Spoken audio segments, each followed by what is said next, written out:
to the Vinyl Saints podcast where legends live loud and guitars never die.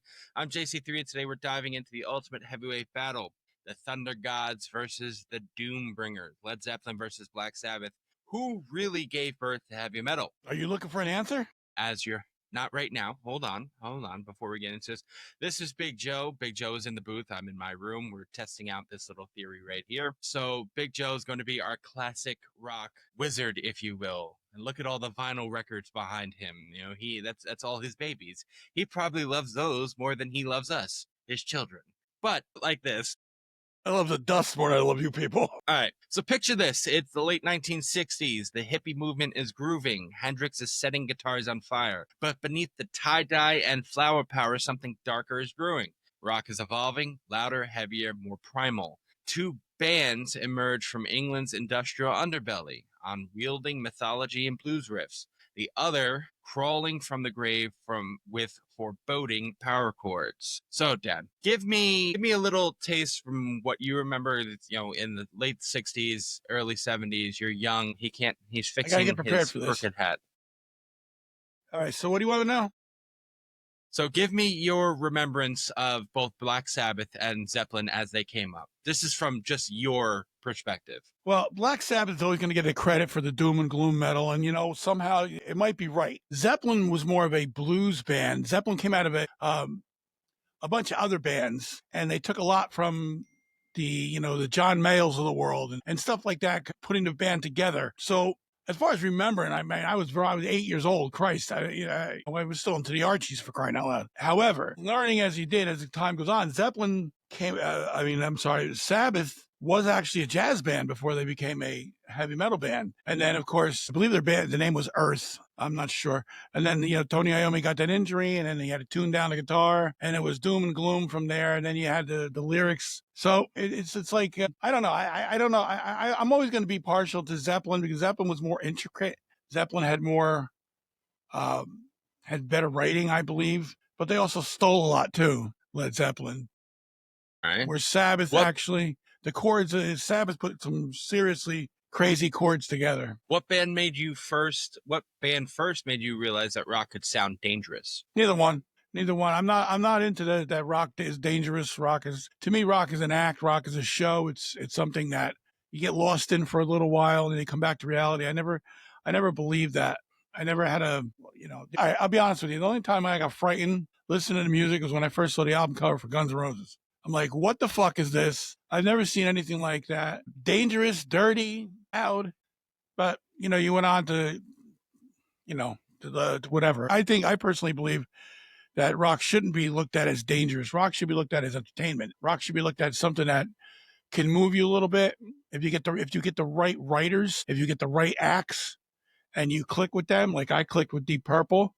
Early on, Deep Purple, which actually should be in this conversation with Zeppelin and Sabbath, because they were, the first three albums weren't that. I get it. They were more like Beatles covers and Joe South covers and stuff like that. But for me, though, when it comes to Purple more sounded like they kept in the psychedelics, especially in their first couple albums.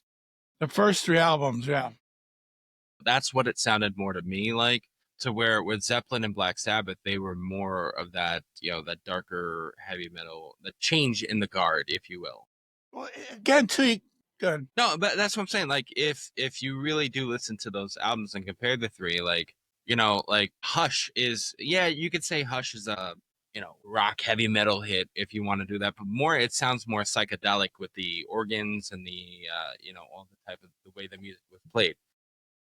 More the Jimi Hendrix realm. Yeah, you're also looking at with Deep Purple, two different bands. Between Mark I and Mark II, you had a different singer and a different bass player. When they brought in Ian Gillan, and Roger Glover, and then Blackmore wanted to go towards more like the Led Zeppelins of the world. He wanted to play heavier rock. So you put all that together and you put a screamer like Ian Gillan in there, and then you come out with Deep Purple and rock, which to me is still one of my greatest albums ever recorded on this planet or any other. What they did on that album was nothing short of miraculous. It was heavy, it was punch you in the face, and it was like 2 or 3 minute songs, and they just the whole album was just fantastic. Still is. So when did you think rock stopped being about peace and love and started sounding a little bit more darker? Like when do you think that transition took? I don't know if there's a time frame with that. I can just tell you. Hold on, I can't hear myself. I can honestly tell you that that's all with labels because when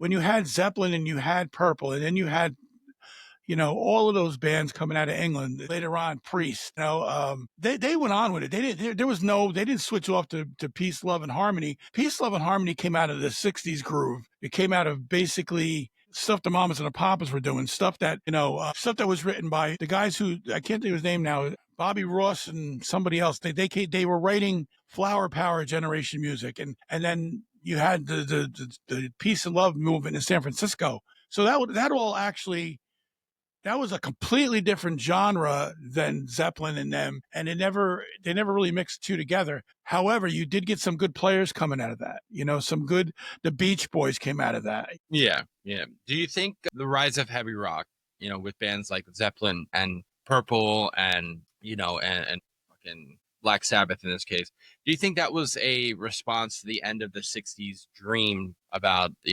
flower power and stuff like that? Do you think they were responding, or this is just something where they were just it's just a music that we like to play and that's really it? No, I definitely do because people were getting tired of it. People were getting tired of, oh, we're so sweet and lovey-dovey and, let's all get high and let's all have free love and free sex. Yeah, Zeppelin and Sabbath and everything, they took it in a different direction. Lyrically, Sabbath was more towards the darker realm. And I don't want to say satanic, but I know people are going to say, oh, well, they went to the satanic realm. If that's what, feeds your fire, that's fine.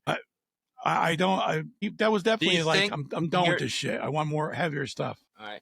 Do you think, because this is all questions, I love talking about music. Do you think like proto metal bands like Cream or The Who could be part of the metal family tree? Could you add them to the list with these other bands as like pre-metal or prototype metals? Well, I don't see Cream to be proto metal at all. Cream is blues. Cream was actually a blues band, a heavy blues band. And that's exactly what Zeppelin was, a heavy blues band. And the term heavy metal is just such a fucking nightmare because I don't know. To me, it never really made sense to me. It was always people are trying to label shit. And as far as heavy metal, heavy metal to me is going to be Judas Priest, later Judas Priest, not even early Judas Priest. Okay. So yeah, I think metal took more of a turn in the 80s when it was more glam rock and glam metal and stuff like that. That's why people get the mistaken with we're metal. In my opinion, if you want to put a label on anything like Zeppelin, Cream, or all that stuff, my term would be heavy rock because it was heavy. It was heavy. It was dark. It was in your face. It was a change from the norm.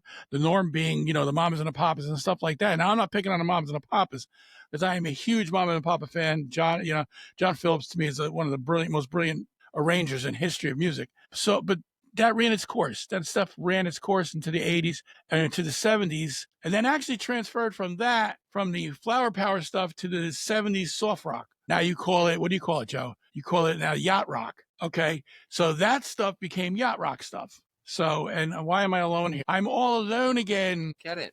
Yeah. What's happened? Anyway, let's go on.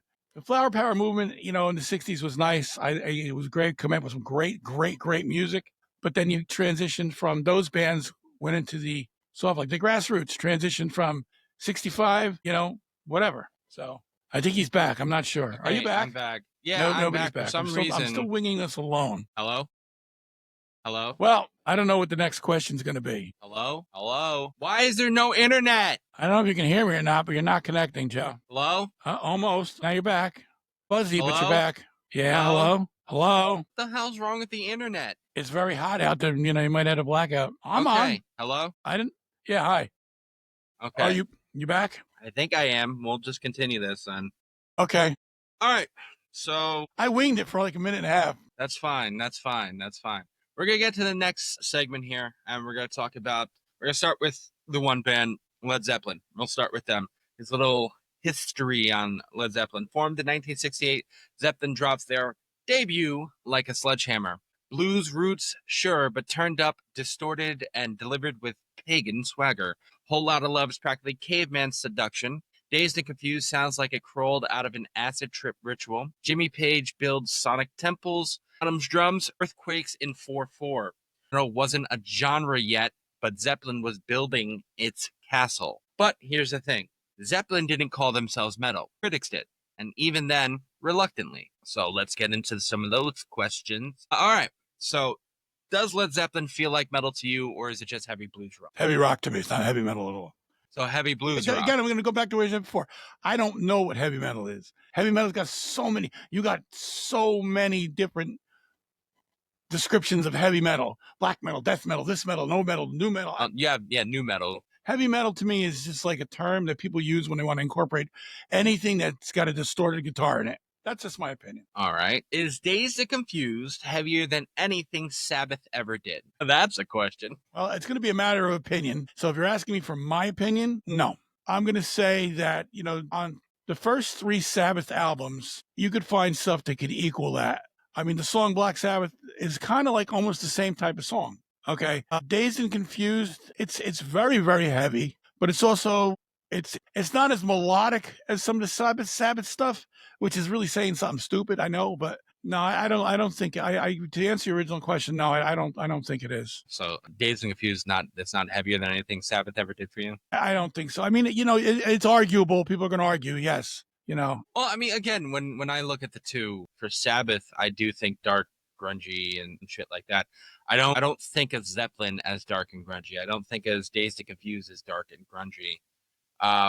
For me, Dazed and Confused not really dark. Like, there's a lot of heavy parts, great fucking drum beat throughout the entire song, but it's not dark for me. Like, if you wanted to talk about like turned down chords and everything like that, that's Sabbath.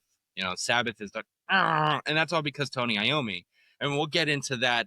And that with that's a whole Black different, Sabbath. yeah, that's a whole different scenario and a whole different ball game when it comes to that, because it is what it is. Here's the thing. It actually blends into the next question, because to me, Tony Iommi is the dark in the because of his fingers and how he played. He cut his fingers off and stuff like that. But the question here is, did Jimmy Page invent the vibe of heavy metal without knowing it? To me, I think that question more is for Tony Iommi. I don't think Tony Iommi knew that what he was doing with the turned down chords and everything like that and how he played. It's just sounds darker. And if you think heavy metal, I go to how Tony Iommi plays, not how Jimmy Page plays. Jimmy Page is a fantastic guitarist, probably top 5 in the world. Still, I don't know about still, but he was at one time. But as far as heavy metal and dealing with like heavy metal chords, that's Tony Iommi got him beat on that. What Tony Iommi has over basically any other band that and this is just to give you the Zeppelins and Deep Purples. I love those bands. I mean, Deep Purple is my favorite all-time band. But what he has that he can do, I call him the riff master. This guy can come up with a riff that you can write a complete song, or you can write albums around it. Okay. That's what this guy does. If you look at his stuff on Heaven and Hell, okay? If you look at his stuff on the stuff he did when it was just him, Black Sabbath featuring Tony Iommi, these are great songs. And the song he wrote that was on a later album called Jerusalem, just absolutely one of the best rock songs ever. That's with Tony Martin on lead vocals. Absolutely one of the best, and that was long past the original Sabbath. That was long past, Sabbath had their laundry list of singers, and every one of them he wrote flawlessly for every singer. So yeah, I think Tony Iommi, that's where Tony Iommi was the better of, more talented as far as his writing and his riff creating, because he's amazing. He was amazing, still is amazing. He really is. So do you think Jimmy Page is a more talented guitarist than Tony Iommi? I do, look, Tony Iommi, for what he's been through, you got to give the guys credit, because he can hang with anybody. Problem is with Tony Iommi, I don't think he was given that credit as being a great guitar player by other guitar players. Where, like, if you talk to Jimmy Page, he's going to tell you Jeff Beck's his favorite. If you're going to talk to Eric Clapton, he's going to tell you Jimmy Page is one of his favorites. You very rarely hear anyone say, Tony Iommi, he's one of the greatest guitar players ever. And I understand that. It's hard to say that about him. But what they're not understanding is the music that he writes. Did I lose internet again? He writes that, and he can handle it better than anybody. There's been other bands. I mean, when you see groups try to perform Heaven and Hell, like when Dio went out and they did it, they tried to perform Heaven and Hell. It sounded okay, but it did not sound like Tony Iommi. And they had Dougie Aldrich on guitar, and he did not sound anything like him. You can't sound anything like Tony Iommi. To me, it's impossible. The man is brilliant. He's brilliant for what he writes. He's brilliant.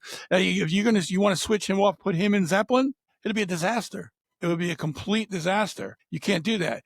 Now, again, but you want to put Jimmy Page in Black Sabbath, he'd be totally lost, So these guys are great in the context of what they do for themselves. Not like the guys that can really play out would be I'm going to tell you, Richie Blackmore. You can put Richie Blackmore anywhere and he can shine. Pagey to a point, because don't forget, Page had the Yardbirds. He was in the Blues Breakers. He was everywhere. So, that's just my hang on. So, in your opinion, though, why do so many metal bands cite Zeppelin as an influence for them, even if they don't sound like them? Did I lose you again? No, I'm here. Did you hear my question? Yeah, I heard the question. To me, I don't know why people do. Everybody got this ultimate respect for Zeppelin. There should be, and people might have got involved in music because they heard Zeppelin and they wanted to be, they wanted to play heavier rock like Zeppelin did.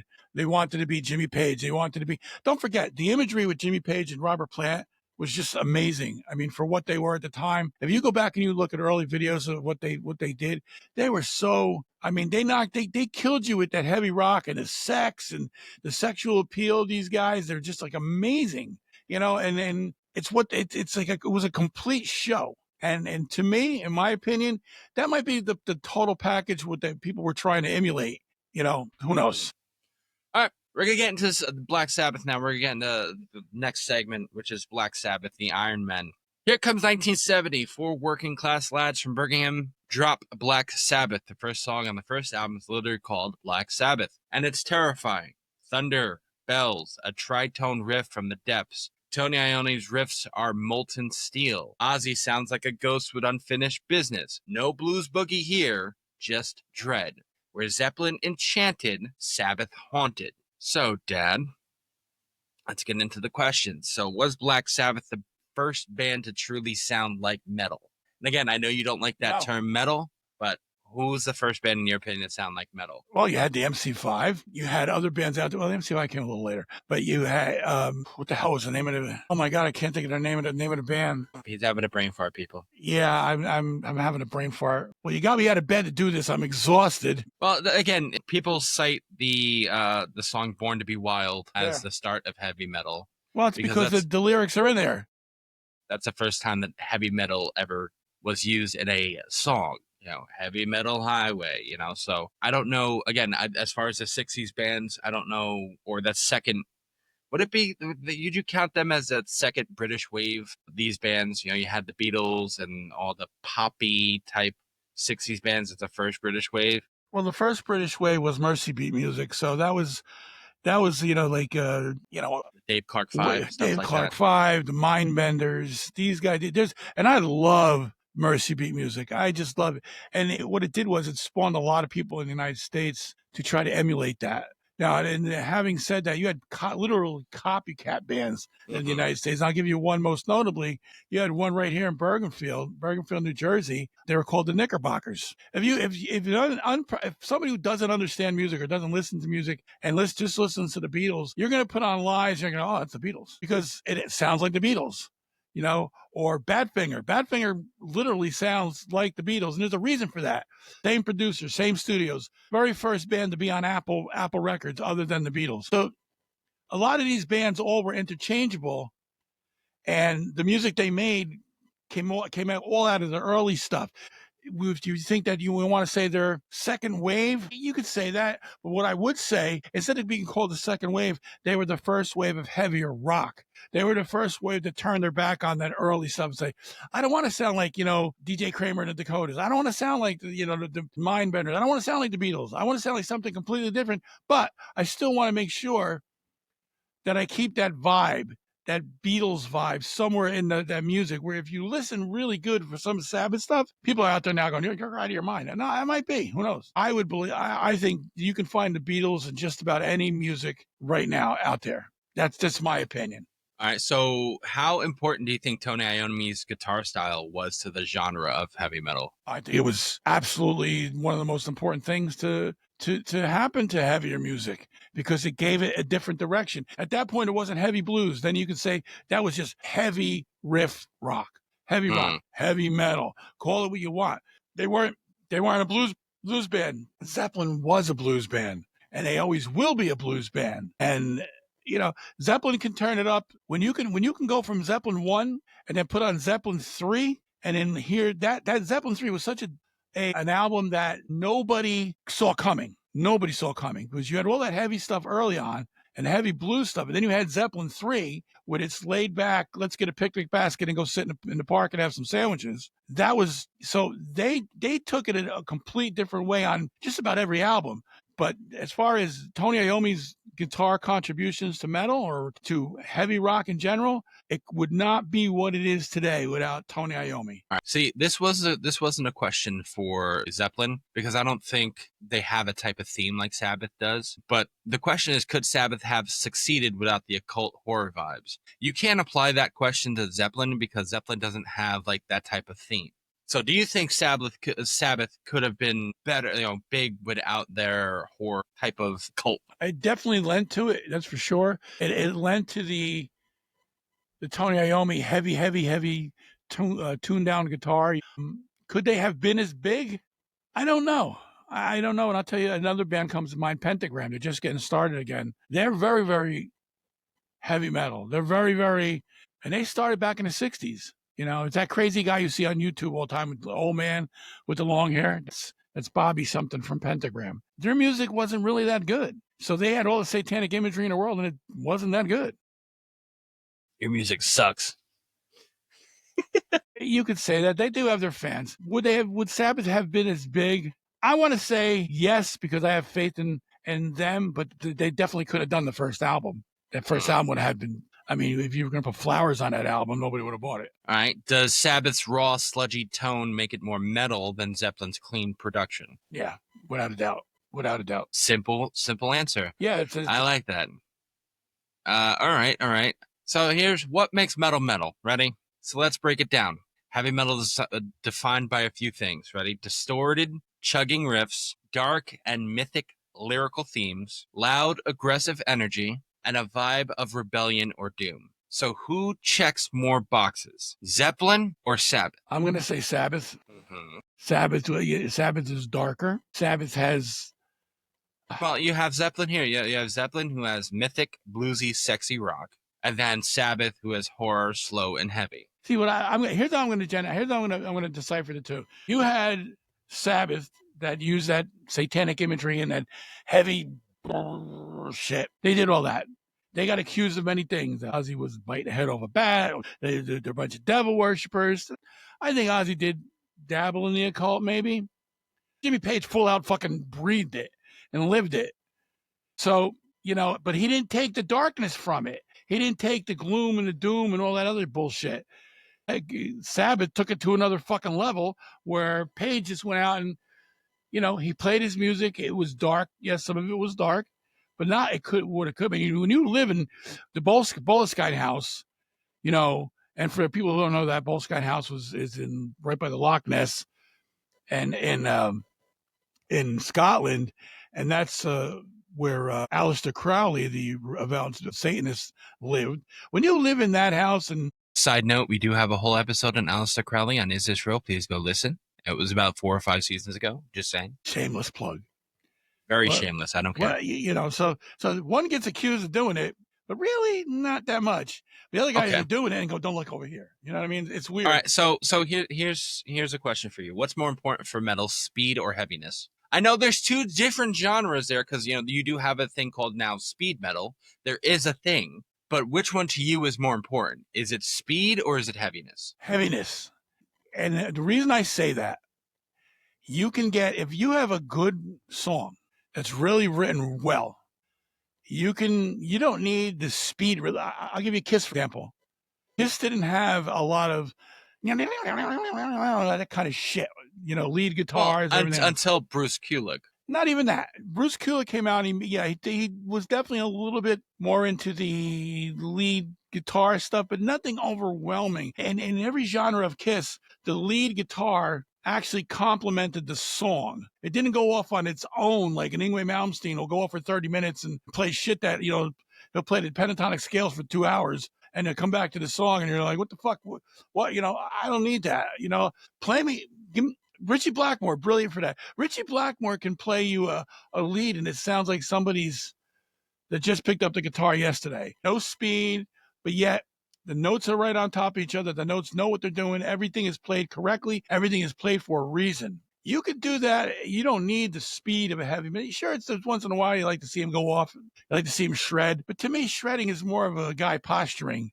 Sitting up, look what I can do. I can do that. Well, you know what? If you got fingers and a pick in your hand, I can do that too. It's the same fucking thing. Call it peacocking. I like calling it peacocking. Yeah, I mean, to me, it's just... All right, so is lyrical content like death, doom, and mythology a requirement for a metal song? No, not at all. Not at all. I mean, if you want to write songs that are crazy, that's fine, but you don't need... Well, I know where this is going, and it's going to wind up going to Ghost again. I get it. If you're a good band... No. If I'm you not are going to a bring up good Ghost band, here. if you're a good band, you can write good music. You don't need to have the bones in your nose. You don't need to have the... Time out. AC/DC, for Christ's sake. They went out there, they literally put on jeans and a t-shirt and they kicked ass. Well, let's just put it like AC/DC goes into the same genre as like Disturbed and those. Every song sounds exactly the fucking same. Okay. I don't want to get into that.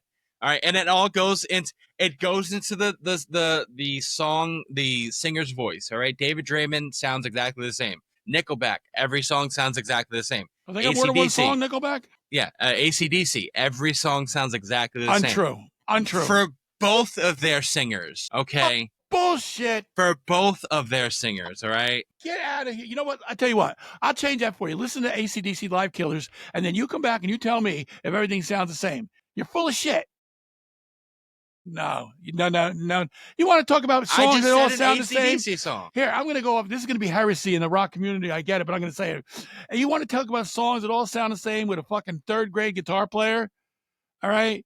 Just listen to anything by U2. Digga, digga, digga, digga, digga, digga, Okay, digga, digga, I agree with you. YouTube goes in the same thing. Give me a fucking break with that band, please. All right. So, go save the world, Bono, and shut the fuck up. Well, listen. We'll get back to that conversation because that it is an important conversation, but we do have more for this segment. Does Zeppelin's sexual energy disqualify them from being true metal? No, not at all. And just add to it because you got women in the audience. You want to play if I'm on stage, I don't want a guy to go to me. Ooh, I want the women to throw their fucking bras in their panties. Do you think that bothered Tom Jones? I don't think so. No, but do you think, again, you complain about, and this is going to be a side note, but I think it started with Zeppelin and stuff like that because of their sexuality. And Robert Plant was a sexy beast. Still is to this day is sexy beast. Well, if you say so. Listen, you complain about these metal and the clothing and the makeup and stuff like that. Yeah, I absolutely. think if you track it back, you can track it back to it starts. I mean, if you watch Robert Plant was wearing women's clothes on stage. Like that. I don't know that to be fact. Who said that?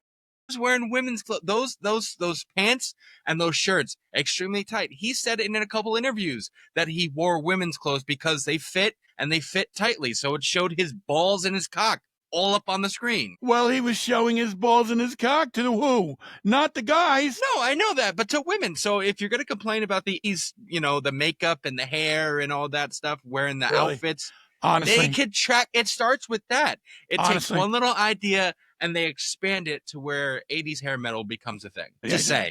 First off, 80s metal, there's some good bands out there. But you need to stop it. When you got to look at the first fucking Poison album and see on there, 4 guys dressed in drag, I'm like, what the fuck is this? You don't need that. They're not really dressed in drag. They just have Come makeup on. Anyway, so the last question for this segment. Right. Bobby Doll wasn't dressed like a Barbie doll. Not at all. So the last question for this segment is, can a band consider metal if they never claimed to be? If they never what? If they never claimed to be. I don't know. I don't know. I don't know how to answer that because I don't know how many bands say we're heavy metal. I think they're labeled upon that by the studio. They're labeled that's all labeled by who else? That would be labeled by executives, and so we're gonna sell it in this category. So I don't buy that they were naming we're the next thing in heavy metal. No, if that's the case, I turn it off. All right. So let's talk about that next thing in heavy metal and stuff like that. So now we're going to talk about influence and legacy. So these are rhetorical questions. I'll get to more questions, but this is how I'm going to start off. Who influenced more metal bands? Who became the blueprint? Here's where Sabbath apparently starts pulling ahead. Metallica, Slayer, Pantera, they all worship the altar of Tony Iommi. Zeppelin's influence is huge, but it's more spread out. Hard rock, prog, even grunge. Sabbath, they carved a straight path to metal's dark heart. So we will sit there and open the floor to these questions. Who do modern metal bands reference more, Sabbath or Zeppelin? Sabbath. Sabbath. Okay. A heavy metal band that comes out there with 3 power chords and a whole lot of screaming, that was a everything comes back to Sabbath as far as that part. All right.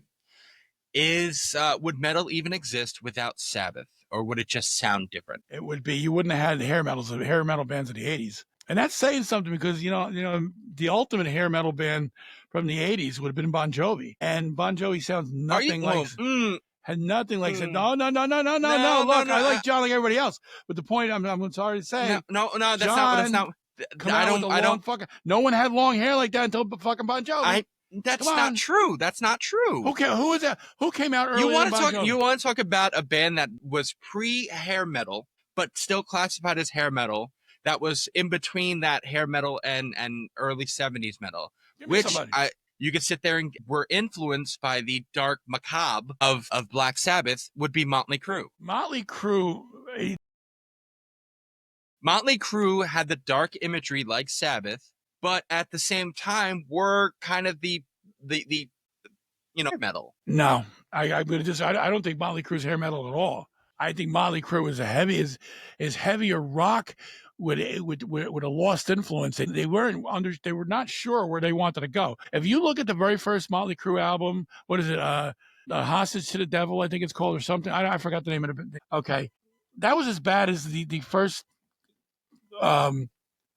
cover for the hell was that? As the first cover for Poison. It was terrible. I mean, the very first videos they came out with that makeup and that bullshit, and right after that, that was the end of it. They threw that shit away. They did still come out with some of the wacky face paintings or whatever you want to call it, but as far as Nikki Sixx alone had all the makeup on, like he was fucking. Yeah, but you're talking about hair. Yeah, but you're talking about. Yeah, I think that was more imagery. Where Bon Jovi came out, there was no imagery like that. They had long hair. They wore little weird clothes, but there wasn't, and look at the people that emulated Bon Jovi. Every hair metal band that came out of the 80s had to be Bon Jovi. Hell, every fucking country artist in the last 10 years had to be Bon Jovi. Think about what this guy has done. When he released that country album, everybody... It wasn't really a country album. Lost High was not a country album. He had a country song, but it wasn't a country album. I don't know about that. When that album came out, everybody, that country music took a different genre, and everybody they dressed like Bon Jovi. They were out there. Of course, they didn't have long hair, but by that time, Bon Jovi didn't have long hair either. Let's agree to disagree and get back on track.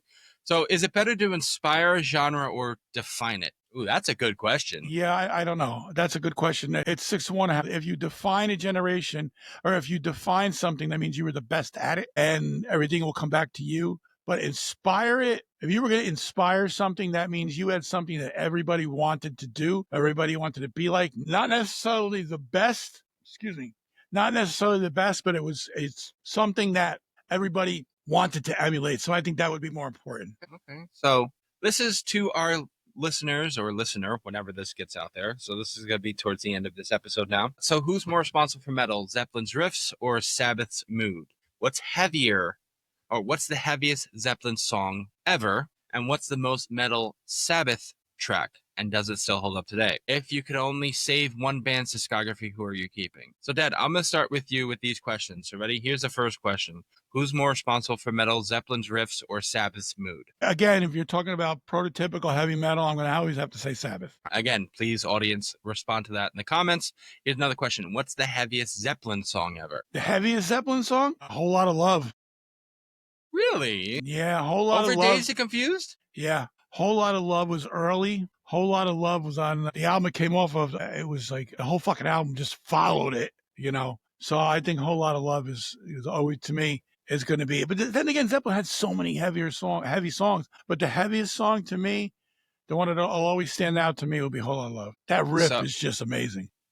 So what's the most metal Sabbath track, and does it still hold up today? God, you can. I'm gonna go with the number one. To me, I'm gonna go with number one. It's Black Sabbath. You're right, but is it for casual Sabbath fans?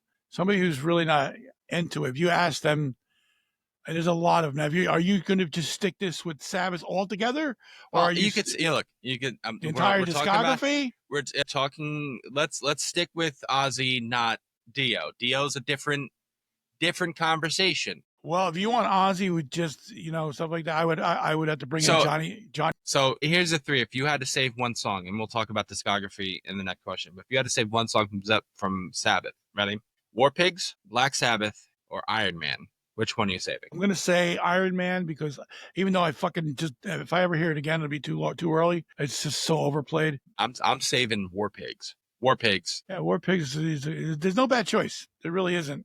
There's no bad choice. All right. So if you had to eliminate one band's entire discography, who are you eliminating? Black Sabbath. That's including the Dio years. Now wait a minute. Now you just told me you weren't doing Dio. Well, no, I'm saying, because quite frankly, I'll take the Dio years, even up to the stuff they did, later on with Dio when they recalled their band Heaven and Hell. I'll take that and put that against early Black Sabbath any day of the week. I think Tony Iommi what Tony Iommi did with Ronnie Dio was amazing. Took his lyrical content and ran with it, just like Ritchie Blackmore did with Dio with the first couple of Rainbow albums. So to me, Zeppelin, I'm always going to be partial to Zeppelin. I give Sabbath their due, where they should have their due. But if I'm stranded on an island and I can only have one catalog, it's going to be Zeppelin. And that's tough to say, but that would be one of the things one of the catalogs I would have to have. So to close out this episode, so who really started heavy metal? Please, audience, just answer the question. Who do you think started heavy metal? Maybe it's not about who did it first, but who did it the most. Zeppelin brought the hammer, but Sabbath, they brought the funeral. I'm JC3. This is Big Joe. Don't forget to follow Vinyl Saints. New episodes every week. Crank it out and keep the needle down.